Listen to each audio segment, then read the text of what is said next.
Hei, olen Jenni Marttinen, sosionomiopiskelija, ja tässä videossa pohdin, miten vammaisten oikeudet toteutuvat nykyyhteiskunnassa ja miten historian valossa voimme ymmärtää tämän hetken tilannetta. Jotta voi pohtia sitä, miten vammaisten oikeudet toteutuvat nykyyhteiskunnassa, on ehkä ensin paikallaan selventää, keitä vammaisilla ihmisillä tarkoitetaan. Esimerkiksi se, mitä minä miellän vammaisuudeksi, liittyy vahvasti siihen, että joskus 15 vuotta sitten mä tein keikkatöitä vuoden verran kehitysvammalaitoksessa, joten sana vammainen tuo mulle mieleen kehitysvammaisen henkilön. Mutta on hyvä huomioida, että vammaisuus on hyvin moninainen, monitahoinen ilmiö. Ja esimerkiksi YK:n kansainvälinen vammaisten oikeuksien sopimus määrittelee vammaisuuden näin. Vammaisiin henkilöihin kuuluvat ne, joilla on sellainen pitkäaikainen ruumiillinen, henkinen tai aisteihin liittyvä vamma, joka vuorovaikutuksessa erilaisten esteiden kanssa voi estää heidän täysimääräisen ja tehokkaan osallistumisensa yhteiskuntaan yhdenvertaisena muiden kanssa. Vammaisuutta voi käsitellä myös erilaisten mallien kautta. Ja 1900-luvulla noin karkeasti aikajanalle laitettaessa vallalla oli vammaisuuden lääketieteellinen malli. Ja siihen liittyi käsitys siitä, että vammaisuus on yksilön ominaisuus, siihen liittyy diagnooseja, lääkitystä ja hoitoa. Ja sitten 2000-luvulla on käytetty vammaisuuden sosiaalista mallia, jossa vammaisuus määrittyykin yhteiskunnallisena ilmiönä. Siihen liittyy esimerkiksi stereotypiat ja erilaiset asenteet tai vaikka fyysinen ympäristö, kuten esteettömyys. Ja nämä tietysti suuresti vaikuttavat siihen, miten vammainen henkilö kykenee osallistumaan yhdenvertaisena muiden kanssa. Vammaisuutta voi tarkastella myös koettuna mallina. Ja tässä kirjassa vammaiset ihmiset kansalaisina Merja Tarvainen ja Vilma Hänninen ovat haastatelleet vammaisia henkilöitä ja he ovat kertoneet kokemuksistaan omasta vammaisuudestaan. Siinä on paljon mielenkiintoista pohdintaa vammaisuuden ja normaalin käsitteistä, esimerkiksi siitä, että mitä tarkoittaa ylipäätänsä normaalia, onko se tavoiteltava olotila tai sitten vastaparista vammainen ja ei-vammainen. Yksi haastateltava toteaakin, että jokainen ihminen suurin piirtein elämänsä aikana joskus täyttää syystä tai toisesta vammaisen kriteerit. Sitten me voidaan käsitellä vammaisuutta vielä intersektionaalisen mallin kautta. Ja intersektionaalinen malli yhdistää näitä kaikkia tässä käsiteltyjä lääketieteellistä, sosiaalista ja koettua mallia, eli ottaa ne kaikki huomioon. Amu Urhonen ja Jenni Kuuliala kertovat luennollaan Vammaisuuden vaiettu historia hieman vammaisuuden historiasta keskiajan näkövinkkelistä, eli vähän pidemmältä aikajatkumolta katsottuna. Ja ensinnäkin täytyy heti todeta, että vammainen käsitettä tai vammaisuuskäsitettä ei ole ollut aikaisemmin kuin vasta 1900-luvulla käytössä, eikä myöskään samalla tavalla tehty diagnooseja kuin sitten 1900-luvulle tullessa. Keskiajalla ratkaisevaa oli se, että millaiset resurssit vammaisella ihmisellä oli. Oliko hänellä koulutusta tai taloudellisia mahdollisuuksia. Ja niinpä se, että henkilöllä oli jokin vamma, ei automaattisesti sulkenut häntä yhteisön ulkopuolelle, mikäli hän kykeni hoitamaan tehtäviänsä, tekemään työtänsä. Eli keskiaikainen yhteiskunta on ollut ehkä oletettua inklusiivisempi. Vammaisuus ei tarkoittanut keskiajalla automaattisesti yksilön sulkemista yhteisön ulkopuolelle. Meillä Suomessa on jo 1930-luvulla keskusteltu siitä, mikä on valtiovallan tehtävä invalidien huoltamisessa.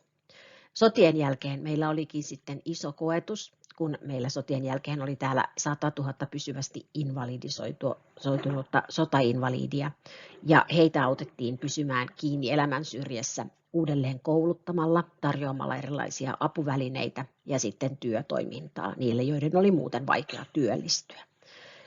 50-luvulla kehitysvammaisia kutsuttiin meillä vajaamielisiksi ja meille laadittiin vajaamielislaki. 60-luvulla rakennettiin isoja keskuslaitoksia, joissa kehitysvammaisia hoidettiin sieltä lapsuudesta asti. Ja sitten 70-luvulla näitä isoja laitoksia alettiin kritisoimaan, niitä pidettiin passivoivina ja sitten siellä jonkun verran ylilääkittiin asukkaita ja yhteydenpitoa perheisiin rajoitettiin. Ja kritisoitiin myös sitä vajaamielistermin käyttämistä, alettiin puhumaan kehitysvammaisista, koska sitä pidettiin halventavana sanana sitä vajaamielistä. 70-luvulla nähtiin, että kehitysvammaisetkin tarvitsevat kuntoutusta, jotta he kykenevät mahdollisimman hyvin selviytymään omista askareistaan, pukemisesta, syömisestä ja niin poispäin. Ja lisäksi pidettiin tärkeänä tarjota heille opetus- ja työtoimintaa, ja näiden tavoitteena oli tarjota heille ihmisarvoinen elämä. 80-luvulla sitten taas puhuttiin normalisaatiosta, ja vammaisjärjestöt aktivoituivat. Ja normalisaatiolla tarkoitettiin sitä, että yleisiä järjestelmiä kehitettiin, jotta ne vastaisivat paremmin vammaisten ihmisten tarpeisiin. Tutkimusten mukaan vammaisilla ihmisillä on korkeampi riski jäädä yhteiskunnan ulkopuolelle. Ulkopuolelle jääminen, eli syrjäytymisen vastakohta, on osallisuuden kokemus.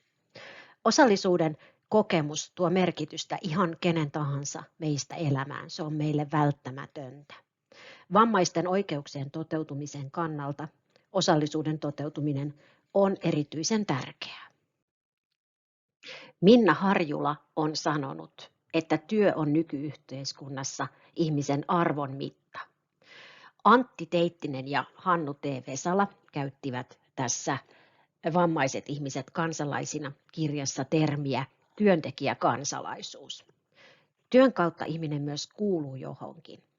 Ja vammaisuuden historiassa tämä näkyy kautta aikain. Jenni Kuuliala kertoi luennossa siitä, että keskiajalla jo sokea ihminen tai vaikeasti liikuntarajoitteinen ihminenkin kykeni olemaan osa yhteiskuntaa, kun hän vain suoriutui hänellä kuuluvista tehtävistä.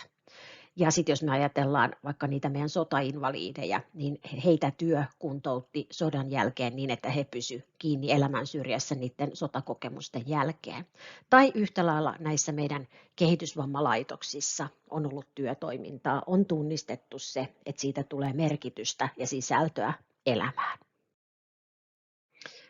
Vammaispalveluiden tehtävä on turvata vammaisille yhtäläinen arvo ja asema yhteiskunnassa. Toisin sanoen antaa mahdollisuus elää ja toimia yhdenvertaisina yhteiskunnan jäseninä. Mielenkiintoinen tutkimustulos on kirjassa Vammaiset henkilöt kansalaisina. Vammaispalveluiden merkitys vammaisten henkilöiden taloudelliseen tilanteeseen. Keskimäärin vammaiset henkilöt ovat valtaväestöön verrattuna heikommassa taloudellisessa asemassa, mutta ne vammaiset, jotka saavat vammaispalveluita, ovat paremmassa taloudellisessa asemassa kuin vammaispalveluita ei saavat. Palvelut mahdollistavat osallisuuden kokemuksen. Tästä käytännön esimerkkinä esimerkiksi kuljetuspalvelut.